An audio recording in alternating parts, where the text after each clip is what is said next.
টাউনত ব্যবসা করছে, দেখবেন টুপি মাথার মানুষ মনে করছে এর কাছে গেলে কম পামো, তখন উই করছে হুজুর আপনার জন্য এই দাম, অন্য মানুষ হলে আরো 40 টাকা বেশি নেন, এত কমলি আমার থেকে, পরে আর একজন দেখি 60 টাকা বেশি লেছে। তাহলে এইভাবে সব ক্ষতিগ্রস্ত। একটা জটিল রুগী যখন কোন ক্লিনিকে বা ডাক্তারের কাছে যায়, ঊর্ধ্বে কত মিনিট দেখে? না, আধা ঘন্টা হলো। X-ray, ECG, MRI, CT scan এইগুলি সহ আধা ঘন্টা ধরলাম। আধা ঘন্টার মধ্যে যে রুগী যায়, রুগী সন্তুষ্ট হয়, রুগীর সাথে যে কয়জন রাহাবার যায় তারাও সন্তুষ্ট হয়। কতক্ষণ? কারণ কি, ওনার ডিরেকশন হলো যে এই এই ওষুধ আপনি খাবেন, আর এই ঔষধগুলি তখনই কাজ করবে এইগুলি যদি আপনি খাওয়া বন্ধ করেন। ঠিক সবাই করলেন না? এই এই ঔষধ খাবেন, আর এই ঔষধ যদি কাজ করবার চান তাহলে এই এই খাদ্য থেকে আপনি বিরত থাকবেন। চিকিৎসা শেষ, 1010 টাকা ফুরিয়া সিটি মেডিকেল স্টোর থেকে 3000 টাকার ওষুধ কিনে এলে বাড়ি বেলে যায়। আর কোন কাজ আছে? জটিল রুগী, আমরাও কোন একটা রুগী, আমরা কোন রুগী, আর এই রুগী চেনা যায় না, সবার আসলে চেনা যায় না, সবার চেনা যায় না। সবার মাথার টুপি, সবার মাথার দাড়ি, বড় বড় লেকচার, মনে হচ্ছে জিবরাইল আসছে। আমি আপনাদেরকে খুব শর্টে বক্তৃতা দেব, কি করলে জাহান্নামে যাবি আর কি করলে জান্নাতে যাবি। এই দুই চিকিৎসা এরকম ডাক্তার দেয়, এটা খাবে এটা খাবে না। কতক্ষণ? আমি আজকে বক্তৃতা দেব, এটা করবেন এটা করবেন না। কতক্ষণ? আবারে সবাই বলেন না ঠিক? আধা ঘন্টার মধ্যে বক্তৃতা ফিনিশ, আপনার বাপ দাদা 14 গুরু জান্নাতে যাবে। এই তারই জন্য 5 ঘন্টা বক্তৃতা দিয়ে লাভ কি? তারই জন্য বোখারি খতম, কোরআন খতম, 4 ঘন্টা বক্তৃতা, 40 জন বক্তা। দেখা যায় বক্তাই ইসলাম বোঝেনি। ভাই কতক্ষণ না? খুব চুম্বক কথা শুনবেন। কি বেজার হচ্ছেন? আচ্ছা, এখন আপনাদেরকে আমি পরীক্ষা করব, আপনাদের মাথা আর মুখ পরীক্ষা করব এমআরআই মেশিন এর মধ্যে দিয়ে। আপনাদের কি ব্যারাম এটা আমি দেখবো আগে। যদি সঠিক উত্তর পাই তাহলে বুঝবো যে আপনারা একজনও রুগী নাই, এখন খালি সুস্থ থাকার জন্য চিকিৎসা দেব। আর যদি আপনাকে জবান দেয়া রুগীর ভাব বাড়ায় তাহলে জটিল চিকিৎসা দেব। এত লেন্দি বক্তৃতা করে লাভ কি? এতগুলো মিডিয়া আছে, মিডিয়া যারা চালাচ্ছে এরই মধ্যে দাঁড়িয়ে দেখেন 12 আনা লোক নামাজ পড়েনি, মাইকালা করছে বাপে পড়েছে আমি পড়বো না। কতক্ষণ? আবার সবার যারা কর্তৃপক্ষ এরা 75% বেনামাজি, আবার আমাকেও যারা দাওয়াত দেয় শতকরা 95 জন সিটের। আবার কতক্ষণ? মসজিদের মোতাল্লি ইসলাম বিরোধী, ইমামের বেটা নামাজ পড়ে না, হাজির বেটা ওযু জানে না। কতক্ষণ? পুরো জাতিকে ক্ষতির থেকে বাঁচানোর জন্য আল্লাহ তাআলা কোরআন নাযিল করেছেন। কথা ঠিক কিনা? এই কিতাব কার? তোরা বলেন কার? এর ভেতরে কোন সন্দেহ আছে? এই কিতাব যা বলবে তা সত্য না অসত্য? কত পার্সেন্ট? 100% সত্য। তাহলে এই সত্য কথা যা আছে তখনই শুনবেন, যখনই শুনবেন তখনই মানবেন। আর যদি শুনে যান বিরাট বিপদ। এই মৌলবীর কাছে বসে আছে, দাড়ি টুপি জুব্বা পাঞ্জাবি দেয়, মনে হচ্ছে হুজুর খালি বুঝলি হলো যে আমি ইমানদার, মোলে জানাজা মিস নেই। কিন্তু আপনার অন্তর যদি কোরআনের বিরুদ্ধে, ইসলামের বিরুদ্ধে, আলেম ওলামার বিরুদ্ধে থাকে, আপনার দাড়ি টুপি জুব্বা জাহান্নাম থেকে বাঁচাতে পারবে না। আগে দিল আল্লাহর মুখে করতে হবে, দিল কোরআনমুখী করতে হবে, দিল ইসলামমুখী করতে হবে। এখন আসুন, কোরআন শরীফে 30 পারা 28 পারা সূরা হাসর নাম শুনছেন? হুজুররা জানেন না? এখানে ছোট্ট একটা কথা বলেছেন আল্লাহ, কি? লা ইয়াস্তাবি আসহাবুন নারি ওয়া আসহাবুল জান্নাহ। সামান্য বক্তব্য, যে যারা জান্নাতি হবে তারা হবে এক ধরনের, যারা জাহান্নামী হবে তারা হবে আরেক ধরনের। তার মানে দুই দলের মিক্সচার হবে। এখন আপনারা জান্নাতে থাকতে চান না জাহান্নামে? আচ্ছা, কারা কারা জাহান্নামে থাকবেন হাত তোলেন তো। একজনকে তুলবে লেখাবার দাম আছে, মানে বুঝিছে যে ভুল তো, তাহলে সবাই জান্নাতে যাবেন। তাহলে জান্নাতে যারা যাবে তাদের চরিত্র, আমল, আখলাক, ঈমান যত কিছু আছে সব হবে জান্নাতি ধরনের। আর যারা জাহান্নামে যাবে তাদের ধরন হবে ওই জয়পুরহাটের রাজ্জাক মামা, মাথায় নষ্ট, ওরকে লটারি ধরবি কতক্ষণ। মহাস্থানে বৈশাখ মাসের শেষ বৃহস্পতিবার যা গাঁদা খাবি, বোক পাঠাবে মার্কেটে কাপড় কিনবেন, উন্মুক্ত ময়দানে, কথা ঠিক কিনা? সুদের সাথে থাকবে, ঘুষের সাথে থাকবে, দুর্নীতির সাথে থাকবে, অন্যায় অপকর্ম করবে, দুনিয়ার যত খারাপ কাজ আছে তাদের সাথে জড়িত থাকবে। তারা কারা? জাহান্নাম।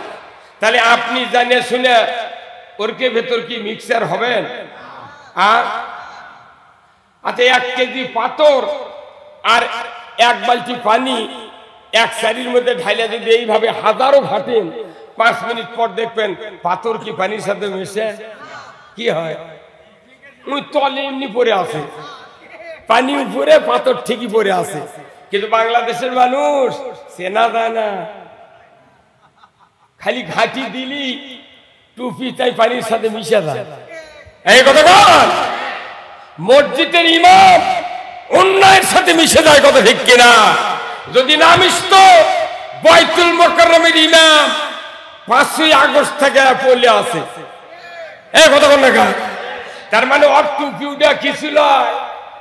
ওই মিক্সচার হয়েছিল, কি স্বৈরাচারীর কাছে মিক্সচার।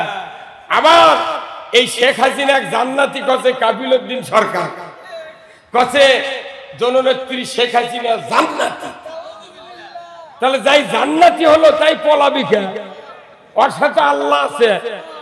এগুলাতে তেলবাজি মুলুবি, এরা তেল মারিয়া কোন রকমের টাকা কামাই করছে, সেই টাকা খাওয়ারও ভাগ্য হলো না। তাহলে ওরা হলো জাহান্নামী গ্রুপের আলেম। এখন আসেন, আমি আপনাদেরকে যে কথা বলবো, আল্লাহ ভাগ করে দিয়েছেন, জান্নাতি এক ধরনের, জাহান্নামে আরেক ধরনের। এখন জাহান্নামে কারা যাবে, জান্নাতে কারা যাবে, এটা বুঝাতে গিয়া আজকে পৃথিবীতে দ্বন্দ্ব। আলিম ওলামা, রাজনৈতিক দল, বিভিন্ন নেতা খেতা, ব্যবসায়ী, পীর মুরিদ জাকের, যাই যখন যা কয় মনে হয় এটাই সত্যি, কিন্তু কোরআনের দলিল বেটারা বোঝে না। এই কথা কন। এখন আসেন সূরা মুদ্দাসসির। সূরা কি? মুদ্দাসসির। আল্লাহ তাআলা বলছেন 4টি দোষ থাকলে তারা জাহান্নামে যাবে। কয়টি দোষ? 4টি। জান্নাতীরা জান্নাতে যাবে, জাহান্নামীরা জাহান্নামে যাবে। আল্লাহ তাআলা কোরআনে বলছেন, কুল্লু নাফসিন বিমা কাসাবাত রাহিনা ইল্লা আসহাবাল ইয়ামিন ফি জান্নাতিন ইয়াতাসাআলুনা আনিল মুজরিমিন মা সালাকাকুম ফি সাকার ক্বালু লাম নাকু মিনাল মুসাল্লিন ওয়া লাম নাকু নুতিমুল মিসকিন ওয়া কুন্না নাকুদু মা'আল খাইদিন ওয়া কুন্না নুকাজ্জিবু বিয়াউমিদ্দিন। সূরা মুদ্দাসসির। 4টি দোষের কারণে মানুষ জাহান্নামে যাবে। কার কথা? আল্লাহর কথা। আল্লাহ বলছেন কিয়ামতের দিন মানুষগুলি যখন হাজির হবে, অপরাধীরা জাহান্নামে গ্রেফতার হবে। কোথায়? জাহান্নামে গ্রেফতার হবে। এই গ্রেফতার হওয়া মানুষগুলি তারা জাহান্নামে যাবে। আর জাহান্নামে কারা যাবে? ইল্লা আসহাবাল ইয়ামিন, আল্লাহর সিংহাসনের ডান পার্শ্বে যারা থাকবে এরা সব জান্নাতি, বাম পার্শ্বের গুলা জাহান্নামী। তারই মধ্যে 4টি দোষ যাদের থাকবে তারা সাকার নামক জাহান্নামে যাবে। তারই 1 নাম্বার লাম নাকু মিনাল মুসাল্লিন, যারা পৃথিবীতে নামাজি ছিলাম না। কি ছিলাম না? নামাজি। বলেন তো বাংলাদেশে নামাজি বেশি না বেনামাজি বেশি? এত বেশি হলো কে বেনামাজি? কারণ হলো এর চিকিৎসা হলো যে ইমামের বক্তৃতা দিয়ে মানুষ নামাজ পড়বে না, পীরের বক্তৃতা দিয়ে মানুষ নামাজ আদায় করবে না, তবলিগের বক্তৃতা দিয়ে মানুষ নামাজ আদায় করবে না। আর নামাজ কায়েমের হুকুম দিবে রাষ্ট্র শক্তি। কি ভাই কথা বলেন? কার কথা? সূরা হজ 41 নম্বর আয়াত আল্লাহ বলছেন আল্লাযীনা ইম্মাক্কান্নাহুম ফিল আরদ আকামুস সালাতা ওয়া আতাউজ যাকাতা ওয়া আমারু বিল মারুফ ওয়া নাহাউ আনিল মুনকার ওয়া লিল্লাহি আকিবাতুল উমুর। যারা মুসলমান সে যদি ক্ষমতায় যায় 4টা দফা চালু করবে। কয়টা? 1 নাম্বার তারা নামাজ কায়েম করবে, সুবহানাল্লাহ। 2 নাম্বার তারা যাকাত চালু করবে। 3 নাম্বার ন্যায়ের আদেশ করবে। 4র্থ নাম্বার অন্যায়ের নিষেধ করবে। এই 4টা কাজ যদি কোন সরকার কায়েম করে, আমার আল্লাহ বলছেন জমিনটা হবে জান্নাতের জমি। যত সরকার এলো ব্রিটিশ থেকে শুরু করে, ব্রিটিশ 190 বছর, পাকিস্তান 24 বছর, বাংলাদেশ হয় 54 বছর। বাংলাদেশে 14টা প্রধানমন্ত্রী গেছে। একটা দিন কি কেউ কষে যে 4টা দফা চালু হোক? মানে আমাকে টাকা দিয়ে এসে বক্তৃতা করে লাভ কি আপনাকে? কেন? এই লাভটা কি? এই কোরআনের জন্য, নামাজের জন্য বকতে বকতে সাইদি গুলি আপনার ইঞ্জেকশন করে মেরে ফেলাতেছেন। লাভ কি? এই যাবেন, কথা শুনে যাবেন আপনি। ও এখন আপনি থাকবেন না, থাকলে ওর করে তলবি পাবেন না আপনি। আমার কথা না শুনলে তার কবিরা গুনাহ হবে।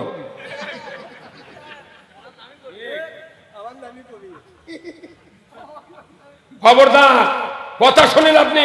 আপনার জান্নাত দেওয়ার জন্য আমি ডাক্তার, চিকিৎসা লিয়াচ্ছি। জীবনে দিনে শোনেননি, সেটা শুনেন। আপনার মসজিদের ইমামও সাহস পায় না ওই কথা কবা। আপনার ভয় কথা কয় না। সব ওষুধ দেবো আমি।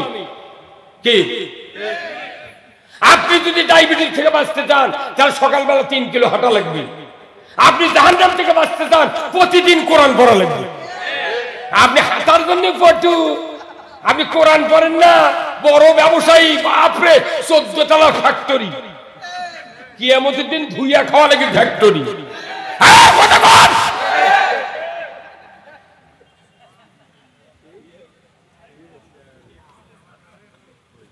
শোনেন, আমার কথা শোনেন। মাত্র 1 ঘন্টা বক্তৃতা দেব, আপনার জীবন পাল্টে যাবে।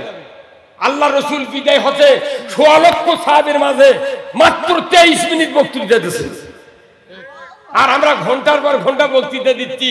এই বগুড়া শহরে কমপক্ষে 150 সভা হয়, 150।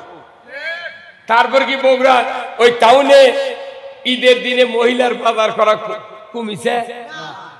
ঈদের রাত্রে 12:30টার সময় বামুদা থেকে সভা করে আসে, আকবরে হোটেল আছে, গাড়ি থামে কেবল গেছে আতর কিনবেন। যা দেখি বিহারির ওই কাঠপিসের দোকান থেকে শুরু হচ্ছে, গোটা নিউ মার্কেট খালি আগুন আর আগুন, মিয়া মানুষের গরমে। আর আপনি তাহাজ্জুদ পড়তেন, খতম তারাবিদ করে আল্লাহু আকবার, বাটাম ফাটাবে ওগুলো মুন্সির ফাজলামি। আপনি শুনে দেন, জীবনে যেটা শোনেননি শুনে দেন। কোরআন শরীফ তো আমরা কোরআন থেকে বক্তৃতা দিয়ে পারি না, কারণ কি কিছু কিছু বক্তা আছে 1 ঘন্টা লেসুরে বক্তৃতা দিয়ে পরে যে এমন শ্বাস মারে সাইদিক লোকে, এটা কর কারণ তুই আবার দাওয়াত দেওয়ার জন্য ওগুলো করছে। হ্যাঁ কথা কর, শ্বাস মারার কাম বাজেনি, মানুষের চিকিৎসা করতে হবে, কথা ঠিক কিনা? তাহলে 1 নম্বর দোষ হলো আমি দুনিয়াতে নামাজি ছিলাম না। তাহলে বাংলাদেশের নামাজির তুলনায় বেনামাজি অনেক বেশি। নামাজ কায়েম করবে রাষ্ট্র শক্তি কে? তাহলে এতদিন 267 বছর হচ্ছে এই ভারতবর্ষের মাটির নামাজ কায়েমের কোন সরকার আমরা দেখতে পাই নাই, যার কারণে বাবা তাহাজ্জুদ করে বেটা গাদা টানে। নামাজের আইন নাই তো। দুনিয়ার কোন মানুষ নামাজি হতে পারবে না যতক্ষণ রাষ্ট্র শক্তি নামাজের বিধান চালু না করবে। কার কথা? তাহলে আপনি আপনার ছেলে ভালো বানানোর জন্য বিধান কায়েম করেছেন আল্লাহর না কার? শয়তান কোনটি আছে? শয়তান 2 জাতির থেকে আছে, মিনাল জিন্নাতি ওয়ান, জিনের থেকে শয়তান দেখা যায় না, কিন্তু মানুষ নামক শয়তানও দেখা যায়। কারকের হাতত ক্ষমতা দিয়া তুমি কুরবানি দিচ্ছে 4 লাখ টাকা। যতগুলো ইমাম আছেন এখানে নামাজ কায়েম করার বক্তৃতা রাষ্ট্র শক্তি দিবে, এটা মুসল্লিকে যতদিন ইমামরা বুঝাতে না পারবে ততদিন বাংলাদেশে ইসলাম বিজয় হতে পারে না। এরপরে আসেন মসজিদে খুতবা হয় না ভাই? আপনারা তো খুতবা শোনেন। খুতবার সানিতে একটা হাদিস আছে, ওয়া সুলতানু জিল্লুল্লাহি ফিল আরদি মান আহানা সুলতানাল্লাহি ফিল আরদি আহানাহুল্লাহ। বড় মসজিদ থেকে শুরু করে সান্তাল, হত্তালি, ওই আপনার কি কয় বড়গোলা, একবারে নাম যত বাংলাদেশের মসজিদ আছে বয়তুল মোকাররম থেকে সব ইমাম এই হাদিস পড়ে। এই হাদিসটা হলো রাষ্ট্রনীতির হাদিস। রাসূল বলছেন ন্যায়পরায়ণ শাসক আল্লাহর ছায়া সদৃশ্য, যে বা যাহারা ন্যায়পরায়ণ শাসক কায়েমের বিরোধিতা করবে তারা যেন স্বয়ং আল্লাহর বিরোধিতা করলো। এই হাদিস দৈনিক মুন্সিরা ইমামরা তেলাওয়াত করে। একটা দিনে কি মুসল্লি বুঝাছে? হ্যাঁ বুঝাচ্ছে কোন? তাহলে আর জন্য দায়ী কে? চাউল ধান বানার হলার থেকে যদি লাল চাউল বানায় দোষ কার? মালিকের। কে বলে না? হলার থেকে যদি চাউল লাল বানায় 2 ভাগ করতো তাহলে দোষ হচ্ছে হলার ম্যানের। আর মসজিদে ইমানদার ঢুকলো, সুদারু ঢুকলো, সিসি লোন পার্টি ঢুকলো, বেপর্দা ঢুকলো, অন্যায়কারী ঢুকলো, দুর্নীতিবাজ ঢুকলো, শুক্রবারে উই আবার 12,000 ওই কামি করলো, তাহলে বোঝা যাচ্ছে হলারের চাউল লাল বাড়ালে হলার ম্যানের দোষ। মসজিদের থেকে যদি ইমানদার ভালো ঢুকে আর খারাপ ঢুকলো, যদি ভালো হয় না বাড়ায় তাহলে দোষটা ইমামের। এই কথা কোন জায়গা? তা আপনি সেই ইমামও আসল কথা কভার দিচ্ছেন না। ইমাম আসল কথা কলি করতে, হুজুর রাজনীতি করবেন না, রাজনীতি ছাড়া কেউ জাহান্নামে যেতে পারবে না, রাজনীতি ছাড়া কেউ জান্নাতে যেতে পারবে না। প্রত্যেকটা ইমানদারের রাজনীতি করা ফরজ। এই যেরকম কি আপনি এই ফরজ রাজনীতি কোরআনের এটার বিরোধিতা করে বছরে 4 বার উমরা করে আর 3 বার করে 3 বছরে বড় হজ, আর ওটি থেকে আসে করছে বাবা এবার 6 বার চুমা দিছি রে হজরে আসদ। জিবরাইল তখন আল্লাহ কয় শুনুছি আর কথা, 4 বার বলে 6 বার বলে চুমা দিছি রে, কত দা তুই যদি পাথর গিলেও খালু হইনি তোর কোনো লাভ হবে না। কথা ময়না অত সদা যারা হজ করলো এরা বিপদত পড়লো বেশি, কারণ হজের তালবিয়াত আছে ইন্নাল হামদা ওয়া নিয়ামাতা লাকা ওয়াল মুলক, নিশ্চয় সমস্ত প্রশংসা আল্লাহ তোমার, আর যত নিয়ামত আছে সবচেয়ে বড় নিয়ামত হলো আল্লাহ তোমার রাজত্ব। হজ করবে দা ওই হাজি ক্যাম্পর থেকে জেদ্দা, মুজদালিফা, আরাফাত যত মিনা বাজার ঘুরে আসে ওই রাত্রে দিনের ভোট আতর দিচ্ছে, দিয়ে করছে জিবরাইল করছে আমি 3 বার দিছি চুমা, তোর হজ করত দে ভাইচা গেছে কতদিন জানি এগুলা কথা যদি বলবি না কয় আরে এক বস্তা চাউল পাবে না মাদ্রাসা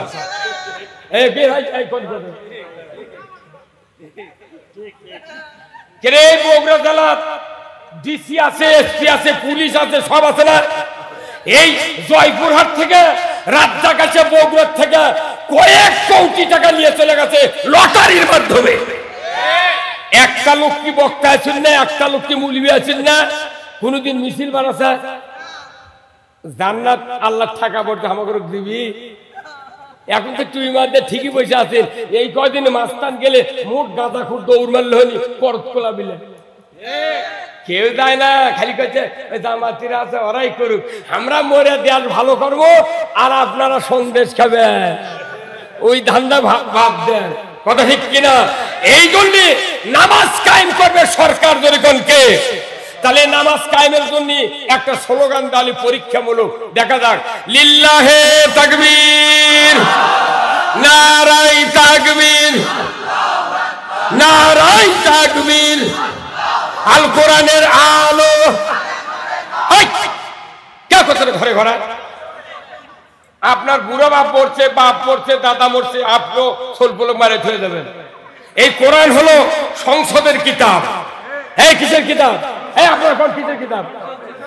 আল কোরআনের আলো যখন বলবে কেউ, আপনাকে বলতে হবে সংসদের আলো। এই কোরআন দিয়ে যদি খালি দেশ চলতো, নামাজ পড়ব না, আইন করলে নামাজের বক্তব্য দিয়ে তাক জান্নাতের সুবাস দেওয়া হবে, সে নামাজ পড়তে বাধ্য। আপনি নামাজের আইন চালু করার বিরুদ্ধে ভোট দিয়ে মৌলবীরা করতে, হুজুর আমার সোল কেমন খালি গাঁজা খায়, আজকে আসি না বাড়ি, কোনটি কি করে, আর অনবরত খালি মোবাইল চেপে। আর এটা তো কি হতে, এমন সন্তান আছে মিয়া সন্তান বাপক জব করেছে। এই কতক্ষণ ভাই তা আপনি ওই সরকার না মানে আপনি কিয়ামত পর্যন্ত ওয়াজ শুনে লাভ আছে? তাহলে নামাজ কায়েম করতে গেলে সেই দায়িত্ব কার? হ্যাঁ জনগণ কার? সরকারের দায়িত্ব। এই সরকার আমরা কোনদিন দেখেছি?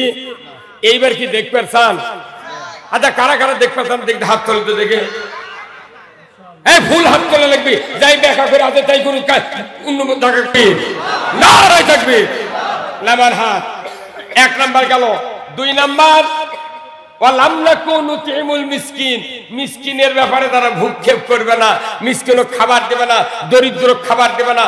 যারা অন্য অপকর্ম করে টাকা ফুরাবি কিন্তু মিসকিনের ধার দিয়ে ধার ধারবে না, এরা জাহান্নামে যাবে।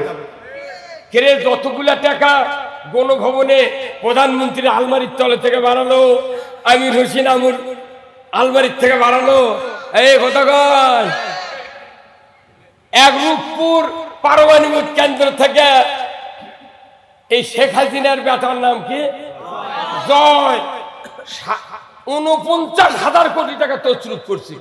ওই টাকা যদি বাংলাদেশে আলু আর ইউরিয়া সার দিলে উনি ভর্তুকি, ইউরিয়া সার 150 টাকা বস্তা, আলু লাগলে উনি 6.5 টাকা কেজি। আপনারা খোলেন না কা? খোলেন না কা? যতগুলো আসামি জেলখানাত পালে সরকার, আল্লাহর আইন যদি চালু করে হাত কাটার আইন কায়েম করতো, জানা করলে সঙ্গে ছাড়া আইন কায়েম করতো, মদ খালে, গাঁজা খালে, হিরোইন খালে, 80টা বেত্রাঘাত, পাঁচাত মারা গোপালপুরের মতো, গোপালগঞ্জের মতো লাল করে দেওয়া হতো। এই বাংলাদেশে একটা হিরোইন গাঁজা গোর থাকতো না। আপনি এই সরকার কায়েম না করে আপনি উমরা করছেন, আপনি হজ করছেন, ওগুলো করতোয়াত ভাইসে গেছে। এখনটা ঠিক করলেন না। এরপর আসেন আর একটা মারাত্মক কাম। আমার এটা পরে যেদিন পড়ছি সেই দিন আমার জীবনে ঘুম আর ধরে না, যেরকম আল্লাহু আকবার। 3 নাম্বার কাজ হলো, 3 নাম্বার কারণ হবে কি, ওয়াকুন্না নাখুদু মাআল খাইদিন। সাংঘাতিক কথা আল্লাহ বলেছেন। আল্লাহ বলেছেন ওদেরকে জিজ্ঞাসা করা হবে, আমার বান্দারা তোমরা কেন জাহান্নামে এসেছো? তারা বলবে আল্লাহ দুনিয়াতে যারা ইসলামকে বিলুপ্ত করার চেষ্টা করেছিল আমরাও তাদের সাথে প্রচেষ্টায় রত ছিলাম। এইগুলো কথা কি মৌলবীরা পড়ে না? খতম তারাবি হয়, এই প্রত্যেকটা টাউনের মসজিদে আমি দেখি খতম তারাবি পড়ে। এগুলো আয়াত দিয়ে খতম তারাবি পড়ে, ওই আয়াতের বক্তৃতা ইমাম করলে কয় এক তারা তো এই কথা কয়। এই অর্থ হলো যে যারা ইসলাম বিলুপ্ত করার চেষ্টা করে, আমিও আল্লাহ বলে দিচ্ছি ওদেরকে যারা সহযোগিতা করবে তারা কিয়ামতের দিন সাকার নামক জাহান্নামে যাবে। তাহলে আমাদের দেশে ইসলাম কায়েম করে না মানে কি? ইসলামের পক্ষে কথা বললো না, কায়েম করলো না, তাহলে বোঝা যায় ইসলামের বিপক্ষে। তাহলে ওরকম যদি আমি ভোট দিয়ে সহযোগিতা করে, আন্দোলন করে, পেপারিং করে যদি সহযোগিতা করি, টোপলা টাপলি বান্ধা দোজখত দেওয়া লাগবে, পীরের মুরিদ হয়ে লাভ নাই। কি হুজুর এই কতক্ষণ টাকা মাথা ধরবি এখন কতক্ষণ? এখন শোনেন, ইসলাম কি এটা জানার বিষয়, তাই না ভাই? আপনাকে একটি সাজনার গাছ আছে, কতক্ষণ সাজনার গাছ আছে না? প্রত্যেকটা মানুষ সাজনার গাছ যখন নিজের বাড়ির থাকে, ওই সাজনা যখন একে ফুরিয়ে দেয় তখন কোন প্রত্যেকটা ডাল সাজনার গাছের মালিক কাটে দেয়। কেন কাটে দেয়? যে আবার নতুন ডালত সাজনা ধরবি, মোটা হবি, লম্বা হবি, স্বাদ হবি। পুরানা ডালত সাজনা ধরলে সমস্যা, খাওয়া যায় না, তেতো। এখন আপনি প্রতি বছর ওই সাজনা ফুরের উপর কাটে দিচ্ছেন। কোন একটা লোক যদি চিন্তা করে এই গাছের ডাল কাটেইনি, তাহলে আমি না উঠে কাটি। তো আপনি ঘরের ভেতর জানলাতে দেখলেন একজন চোরে ডাল কাটিচ্ছে, আপনি মনে মনে করবেন আচ্ছা আমার কাটা লাগলো হয়নি, ওই কাটিচ্ছে নিয়ে যা লাগাও কেমন। কিন্তু কেউ যদি দাউলিয়ে এসে এই ভাইয়ের সাজনার গাছের গোড়া কাটে ফেলে দেয়, তাহলে ঘরের মধ্যে আর থাকবি? অগ্রে ঠাইসা ধরবি, কেন তুই ডাল কাটবো কাট, গোড়া কাটলু কেন? ইসলাম হলো গাছের ধর্না, গোড়ার থেকে এই পালসি পর্যন্ত ধর্না ইসলাম। আর এর উপর শাখা হলো ডাল, কলেমা, নামাজ, যাকাত, হজ আর রোজা। এটা হলো ডাল। আমাদের বাংলাদেশ নয়, ব্রিটিশের থেকে শুরু করে এই 5ই আগস্ট পর্যন্ত ইসলামের গোড়া কাটে ফেলে দিয়েছে অনেক দিন আগে। খালি এই কলেমাত পানি দিচ্ছে, নামাজত পানি দিচ্ছে, যাকাতত পানি দিচ্ছে, হজত পানি দিচ্ছে, আর রোজাত পানি দিচ্ছে। এই 5টা খালি ডালত পানি দিচ্ছে, ডালের গোড়া নাই, খালি ওটি পানি দিচ্ছে। পাগলি না তুই 560টা মসজিদ বানাচ্ছ, কারণটা কি? ওই মসজিদ বানায় টাকাতে আমি তার করি। ওই কালেমার জেকের করে চোরকম দই খিলাচ্ছে, তখন মানুষ কাছে বাবরে ভালোই তো এরা। জাকাতের সময় রমজানের মধ্যে কিছু জাকাতের বক্তৃতা দিল না, ভালো আছে। এই ডালত পানি দিচ্ছে, ধন্নাত ওই ডালের নেই। আমাদের দেশের যে অবস্থা, ইসলামের ধর্না নাই, খালি ডাল পালালে আমরা চলেছি। কিয়ামত পর্যন্ত জমজমের পানি দিল এই ডালপালা তাজা হবে না। কি ভাই? তাহলে ইসলাম হলো জীবন ব্যবস্থা, code of life. Islam is the complete code of life. ইন্না দীনা ইনদাল্লাহিল ইসলাম। আল্লাহর কাছে যে জীবন ব্যবস্থা প্রিয়, সেই জীবন ব্যবস্থা যতক্ষণ আলিম, বক্তা, নেতা, ব্যবসায়ী, ইমানদার প্রত্যেকটা অমুসলিমও যদি এই জীবন ব্যবস্থা মেনে নেয়, এই পৃথিবী হবে শান্তির আখড়া। আপনি আল্লাহর দেওয়া জীবন ব্যবস্থা না মেনে নিয়ে কেউ মানিচ্ছেন বাবার, কেউ মানিচ্ছেন চাচার, কেউ মানিচ্ছেন ভাবির, কেউ মানিচ্ছেন লাতির। ইলে পাগলের বুদ্ধি, ইলে মানে বকে লাভ নাই। কিয়ামত পর্যন্ত বাড়ি বাড়ি দুই মাদ্রাসা হয়, ইসলাম কায়েম হতে পারে না। এই বছরের 4 মাস, আগামী 25 সালের 12 মাস, কত হলো? এই 16 মাস আপনাকে কাজ করতে হবে। 16 মাস না খায় রুটি সাজা নিয়ে প্রত্যেক বাড়ি বাড়ি গিয়ে ইসলামী রাষ্ট্রের জন্য দাওয়াত দিতে হবে। আপনি টিনের ব্যবসায়ী, প্রত্যেকটা পাকের কোন তোর বাড়িতে দাওয়াত দেবো ইসলাম কায়েমের পক্ষে ভোট দেওয়ার জন্য। পীর তার জাকেরক বলতে হবে, মাদ্রাসার হুজুর ছাত্রদেরকে বলতে হবে, কলেজের প্রফেসর প্রিন্সিপাল বলতে হবে। এমনি করে প্রত্যেকটা মানুষ পৃথিবীতে শান্তির জন্য আল্লাহর দ্বীন আগে বিজয় করা লাগবে, তারপরে কে কোন গুরু আমাদের দেখার কোনো প্রয়োজন নাই। আল্লাহ কোরআনে বলছেন আন আকিমুদ্দিন ওয়ালা তাতাবাররাকু ফিহি, দ্বীন কায়েম করো। দ্বীন শব্দের অর্থ জীবন ব্যবস্থা। এ ব্যাপারে মতপার্থক্য করিও না। কার কথা ভাই, কার কথা? তাহলে অথচ দ্বীন ইসলাম কায়েমের যখন কথা হচ্ছে, আজকে 84 বছর হলে বাংলাদেশে, তারপরে ইসলাম কায়েমের কথা বলে তখন দেখা গেল তোকমা দিল জঙ্গি রাজাকার, জঙ্গি রাজাকার, জঙ্গি রাজাকার। জঙ্গি করতে করতে মুকুট থানা উঠে গ্রেফতার করলো, ফাঁসি দিল। সাইদি সাহেব নাকি ইসলামকে অবমাননা করেছে, শয়তানও বিশ্বাস করবে না। এই মামলায় ধরে নিয়ে যা, আবার আরেকটা পাতালে মামলা দিল মানবতা বিরোধী। এই করে করে মোটটা মানুষ ফাঁসি দিল। এরপরে সাইদি লিয়ে যায় ইঞ্জেকশন, ওই হাসপাতাল দিয়ে যাওয়ার সময় ফেসবুকে দেখেছেন কি হাতছানি দিয়ে ডাকিচ্ছে, মুকুট মুচকি হাসি, ওটা কি মরার হাসি? এই কথা বল না কে ভাই, আপনি ফেসবুকে দেখেন নি ওনার, ওটা কি মরার হাসি? কেউ কিরকম মারলো কথাগান মিয়া, বাঘের মতো হসপিটালের বেডের উপর বসে আছে, বাঘের মতো। আল্লাহু আকবার। হযরতে মূসা আলাইহিস সালাম জানতেন আমাকে যে কষ্ট দিচ্ছে ফেরাউন, এই ফেরাউন একদিন নীল দরিয়ার ভেতর চুপনি দিয়ে আল্লাহ মারবে।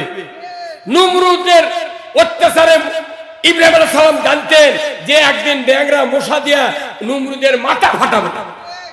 এরপরে রাসূলও জানতেন আমাকে যে অত্যাচার করলো আবু জাহেল, এই আবু জাহেলকেও একদিন বদরের প্রান্তরে বাচ্চা চ্যাংড়া দিয়া দুনিয়ার থেকে বিদায় করে দেওয়া হবে।